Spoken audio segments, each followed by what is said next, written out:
Hey there, it's your boy Foxy, back for more relationship stories. Update. Am I wrong for refusing to pay for college for a child I have no legal obligation to anymore? Original post. For the sake of length, I'll try to stick to the facts and keep it brief. I legally have 3 children with my ex, 51, Adam, 23 male, Chris, 21 male, and Sophie, 18 female. Biologically, the first 2 children are mine, and youngest is the result of my wife's infidelity. I discovered this the day when Sophie was 2 years old and we had to rush Sophie to the emergency room. I filed for divorce 2 months later. I got 50-50 custody of my own children, but since Sophie was legally mine, I had to pay child support for her and was very bitter and resentful about it. I tried to fight it at first, but in the end, decided to suck it up to save myself the stress. But I made it very clear to my ex that outside of child support, I would take no other responsibility for the girl and would shut down any attempts at being her father. But I would make the effort to still be polite to Sophie. After some time, I learned to trust again and remarried a wonderful woman who made it very clear that she and her daughter were a package deal.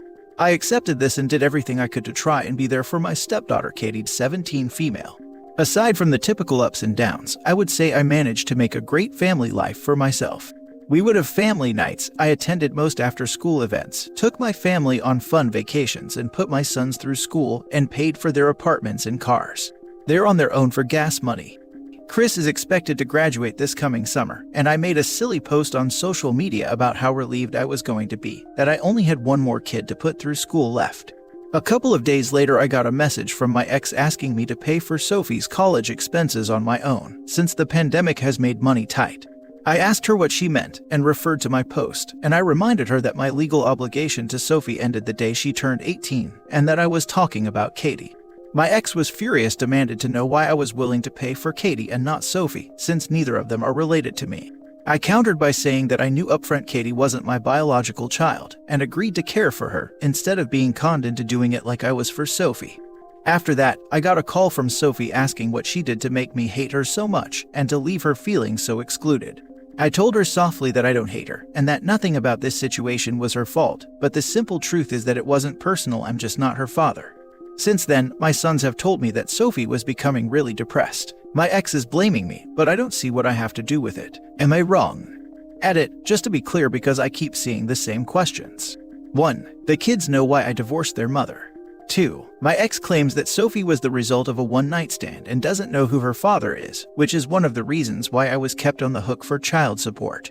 3. After I learned the truth, I was very angry and didn't think I could handle raising a child that I was tricked into caring for, so I decided to keep my distance. 4. Just because Sophie wasn't mine and I treated as such, doesn't mean that I was horrible to the girl. I also made sure that my children knew that what happened between their mother and me was not Sophie's fault, and they should never be mean to her. Info: did Sophie know you aren't her father? Yes. If Sophie has never had a relationship with you, then it's likely they just see you as a cash cow and are unhappy that she's turned 18 and the money is stopping. Everyone sucks here except Sophie. I feel bad for her. She didn't lie to you about not being your child, your ex-wife did. You said you countered the agreement about paying for Sophie's college and paying for your stepdaughters because you knew your stepdaughters wasn't yours and you accepted that responsibility. You accepted responsibility for Sophie in the eyes of the courts. You are taking your betrayal out on Sophie. You were horrible to the girl growing up. You made sure to make it well known that she was the result of an affair, and you could only be polite to her. You lost your daughter 16 years ago. Are you prepared to lose your sons now? Check your divorce papers. You might be required to pay for Sophie's college according to the terms of your divorce. Also, your income will be included if Sophie goes for a student loan, grant, or scholarship, meaning that you could be potentially stopping her for getting her education because your income is too high. You are going to fill out paperwork so she can get herself through college. No, I checked and my lawyer double-checked. I'm under no legal obligation to pay for Sophie's college because a percentage of the child support was supposed to be saved for college, but it was completely at her mother's discretion. I didn't think about how my income could affect Sophie's ability to get a loan. I'll look into it. Nope, for federal student loans, FAFSA, a student with separated or divorced parents only has to report the income of one parent. Sophie can use her mother's income on her FAFSA application and presumably get decent student loans, possibly grant money depending on how much her mom makes. Because I had 50-50 custody, I didn't have to pay child support for the boys. Also, my ex didn't contribute to our son's college in any way. I think that's why she tried to convince herself into thinking that I would pay for Sophie too. Hold up, she had a one-night stand but doesn't know who the father is. How many one-night stands did she have to have lost track of the father? My ex claims it was just a one-time thing, and she did it for the thrill of being with a random stranger she met at a bar. Now for the first update. Thank you to everyone for their kind words of support. A lot of you have suggested therapy, and for the longest time I never felt like I needed it. But after everything new that's happened, I've decided that talking to a professional won't hurt. I thought I buried my anger and hurt toward my ex years ago, but now new information has been revealed that's just making me angry all over again. Not too long after my initial fight with my ex, she and Sophie got into a fight that ended up so bad that Sophie was kicked out of the home. Sophie called her brothers and they in turn called me, and she is currently staying with my wife, Katie, and I. Apparently, in spite of my efforts to maintain a boundary, my ex kept telling Sophie that if she was well behaved and did good in school, that I would think of her as a daughter again. It was my ex's way of getting Sophie to be obedient.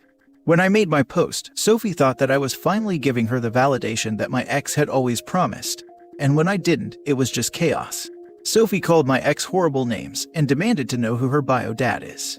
My ex refused and told her if she was going to be disrespectful, she had to live elsewhere.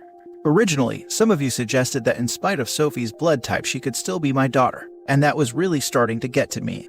Now that Sophie was staying with me, I took some of her DNA and sent it off for testing and couldn't believe the results, that I sent it again for a second time.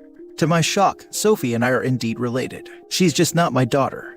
Like I said, the bad feelings are all starting to come back to me again, but this new information is just putting me in a bad place again. I don't even know how or when to break the news to Sophie or how to even confront my ex about any of this. I feel like such a fool. I'm not saying that this is a good idea, a moral idea, or an ethical idea, but I wonder. If it came out that the wife was having an affair with a relative of OP, and that the relative had reason to know that they were the father, but kept quiet, could OP theoretically sue the bio father to be reimbursed for child support, civilly, not in criminal court?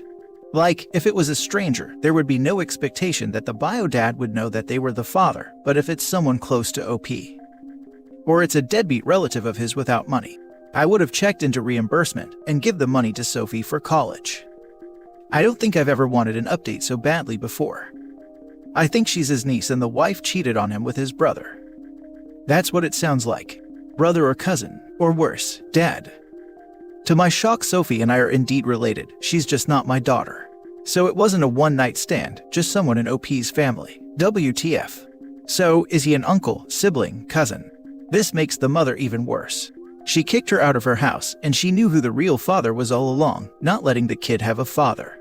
I'm glad OP divorced and did not stay. That woman is horrible. Last update. Did a second DNA test, and whoever he is genetically my cousin. Now for the last story. My 44 male wife, 41 female, lied about the paternity of our daughter. Just a roller coaster of emotions right now, and I do not know where to start. For the past 8 years, I had believed my 8-year-old daughter was mine biologically. Now my entire world is crashing down because 2 tests confirm that she is not mine. My wife and I have been married for 7 years, and she got pregnant when we were engaged. I was so madly in love with her, and when she told me she was pregnant, I never in a million years would have thought to question the paternity of the child. Of course it was mine, and I was going to marry this woman and raise however many kids we had together, in the sort of happy family that neither my wife nor I had growing up. However, after our daughter was born, it seemed like nothing about our lives were ever good enough. She quit her job in public relations without telling me, bounced around between various part-time roles, most of which she ended up having some sort of drama in, and stormed out of. Now she is running a business where she buys discount stuff and attempts to sell them for a higher price online, which brings in at most a few hundred each month. Around year 5 of our marriage, she went from never wanting intimacy to needling me about the possibility of an open marriage. I really felt uncomfortable with how she didn't seem to care about any ground rules and said I could sleep with whoever I wanted as long as I never brought them to our house and never spent any money on them beyond paying for dinner. She later backtracked and said that it was just her late 30s, early 40s hormones making her go crazy. However, the subsequent borderline dead bedroom and her actions made me constantly suspicious that something was going on. In these past few months, things got really bad really quickly. I came home one day to find her in our bed crying. She said that she was just very emotional. Thus began a 2-month period where I took on all the childcare so that my wife could go see a therapist and just be by herself as she requested. Her therapist put her on antidepressants, but she ended up self-medicating with alcohol, and we had fights because I hated smoking and she picked up her old smoking habit from her 20s. Then one night I seemed to trigger a massive avalanche of rage from her when I asked her if she could please engage more with our daughter when she was talking about her day. She flipped out and started screaming about how much she regrets this life and regrets marrying me, that I annoy her more than she can put into words. She then said, "There is someone else. I know you already suspected, so good job." I felt like the wind was being knocked out of me. She then burst into tears and said she was dying from a broken heart and all doctors will do is put her on antidepressants. That the world never gives her solutions, allows her an ending of her choosing in this life. She then says to me that my daughter isn't mine. She is her ex's, and that she has the paternity test to prove it. I knew immediately which ex she was talking about. It was her ex-42 male from 13 years ago, who was in an on-again off-again relationship with somebody.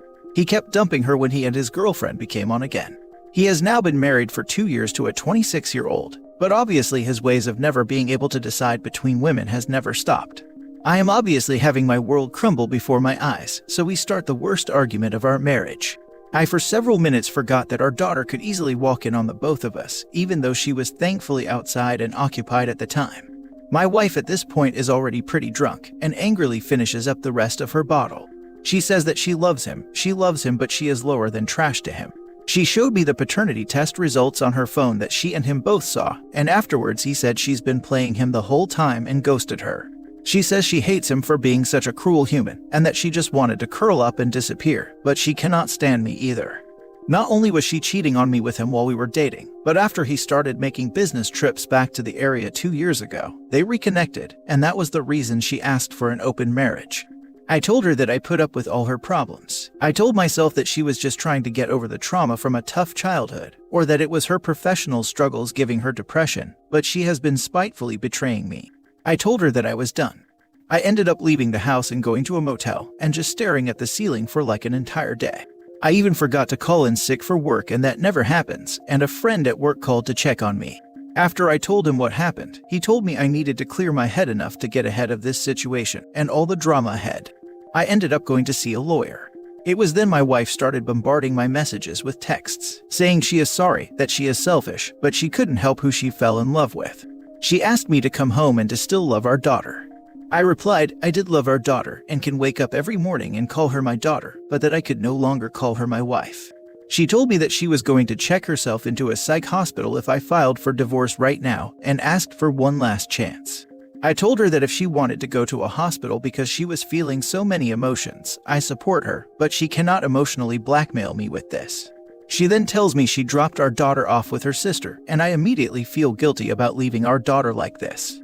I end up heading to our house and find out she is gone. I go to pick up my daughter from her aunt's house to bring her back home, while people try to locate my wife. Hours go by where there is no answer from her, and she seems to have turned her phone off. I cannot help it. I worry, and a part of me that cares for her started giving the rest of me so much agony. Finally, I find out bystanders witnessed her drinking and acting erratically in public. Police were called and she started saying that I was going to divorce her and her family was gone now. She told police she was on antidepressants and suffered from anxiety. The police decide to take her to the hospital and she is now in the psych ward. Hearing her voice on the phone there that she called me with made my heart break. After the phone call, where she sounded so helpless and sad, I broke down and cried. I only stopped because I knew my daughter could hear. The next morning, I realized that I needed to give my daughter some stability. However, I also knew I had to do this, and I ended up collecting the materials I needed for another DNA test, because I needed to know for sure that she was biologically not mine. I simply didn't trust anything that came from my wife, and kept thinking she had another motive or something for saying my daughter wasn't mine. Today I got the results of the test, and my daughter indeed isn't mine. I can no longer cling on to that remaining shred of denial, and now I'm at a loss. The place my wife is in allows 2-hour visits, and I went to see her. She looked again so helpless and lost. Part of her treatment is to make amends, and I can't help but be afraid of her reaction if I really go through with filing for divorce. I know that she will be released, and probably sooner than later, and her demons will still be there. What do? I had a plan carved out, but that was done during the anger phase of me finding out. I combed through her electronic records and found out the contact information for her affair partner. I feel that I need to have a conversation with him since paternity is a legal matter. I also do not know how much I should tell my daughter about this whole thing. I've only told her that her mom is sick and is getting better with help. Now for the top advice. Tell her your marriage is over. She has support where she is. They will make sure she is okay. As far as your daughter goes, you should discuss that with an attorney because legally you are the dad. Good luck to all three of you. He is not only legally her dad, he is her dad in every way that counts. Daddying is made up of changing diapers, getting up for night feedings, playing and bonding with your child, and raising them, not busting a nut and supplying a sperm. OP, your marriage is over. Your soon-to-be ex has made your life hell for years now and just used you for stability because the other guy rejects her. Don't allow this to continue. Talk to your lawyer if there is any way to get full custody of your daughter, since the mother is completely unstable and doesn't even have a job or a home, and if there is a way you can make the sperm donor pay child support. The dad is a human too. His emotions and feelings are valid. He's allowed to be conflicted or not be a dad anymore. One of my coworkers was a dad to a child which wasn't his. He paid for the child because legally he had to. But his own mental health was worth more to him than raising the child, and he decided for his own mental health that he would not raise the child anymore but support it, because seeing her would remind him of the wife's affair every time. And that's okay. Society shouldn't force men to be fathers to children that aren't theirs. Yet here we are. Financially, guys are responsible for children that aren't theirs in many cases. That's the sad reality for men, which is why I encourage my son to take birth control into his own hands and be responsible for his own actions. The courts have no issue at all with making a man pay for a kid that isn't even his. And not even punishing a woman for lying about it.